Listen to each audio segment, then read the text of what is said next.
वालेकुम। खुद गर्ज इंसान को खुद की गर्ज ही मार देती है।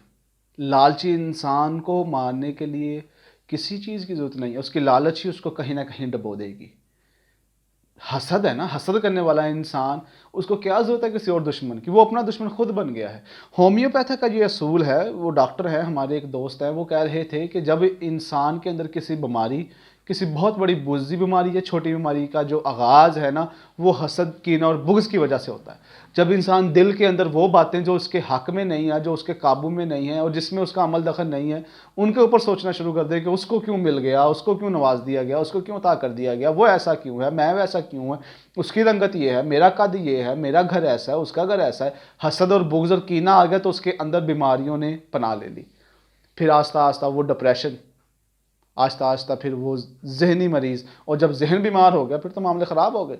तो लिहाजा अपनी इस खुद गर्जी को ख़त्म करें, इज्तमाइयत लेके आएँ। आपने कहा, आप देखें ना, हम दुआ करते हैं कि या अल्लाह इस उम्मत को सुरखरू कर दे, या अल्लाह इस उम्मत को खुशहाल कर दे, या अल्लाह इस उम्मत के ऊपर रहम कर। तो देखें, आपने अपने लिए मांग लिया, आप इस उम्मत का हिस्सा हैं।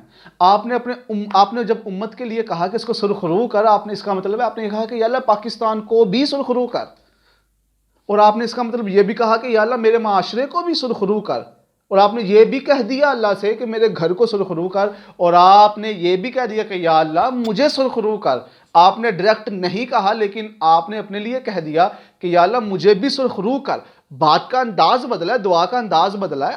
आपने खुद गर्जी की दुआ नहीं की, आपने पूरी उम्मत के लिए दुआ की। लेकिन अल्लाह ताला आपकी इस दुआ से इतना खुश होगा कि उम्मत को सुरखरू करना तो बात की बात है। अल्लाह ताला कहेगा जिसने मेरी उम्मत की बात की है, क्यों ना मैं पहले इसके मामले ठीक करूं। और यकीन करें, आपकी दुआ ज्यादा पुरअसर हो जाती है जब आप खुद से निकल के बाहर जाते हैं। इज्तिमाइयत के देखें ना, आप कहें कि या अल्लाह माला माल कर दे मेरे मुल्क को, आपने अपने लिए माल मांग लिया। शायद आप खुद अपने लिए मांगते तो वो दुआ कबूल ना होती, लेकिन इस तरह मांगने से उसकी तासीर, उसका असर आप तक लाजमी आएगा। तो इस तरह से दुआ मांगी जाए कि आपकी खुद गर्जी वाजे ना हो। हत्ता कि अपनी खुद की गर्ज होती है, हर इंसान की गर्ज होती है, वो चाहता है सारा कुछ, लेकिन आप अल्लाह ताला के साथ कारोबार करें, सौदा करें उसकी उम्मत की खुशहाली का। आपकी खुशहाली यकीनी है। इस उम्मत के अरूज की बात करें, आपका अरूज यकीनी हो गया। अल्लाह ताला से दुआ है कि अल्लाह सिर्फ हमें इस खुद गर्जी की ज़िंदगी से निकाल के खुद की गर्ज के साथ साथ इस उम्मत की गर्ज को भी हमारी गर्ज बना दे, ताकि हम खुद गर्जी की मौत, जो खुद गर्जी के हाथों होती है, उस खुद गर्जी की मौत से हम बच जाएं। अस्सलाम वालेकुम।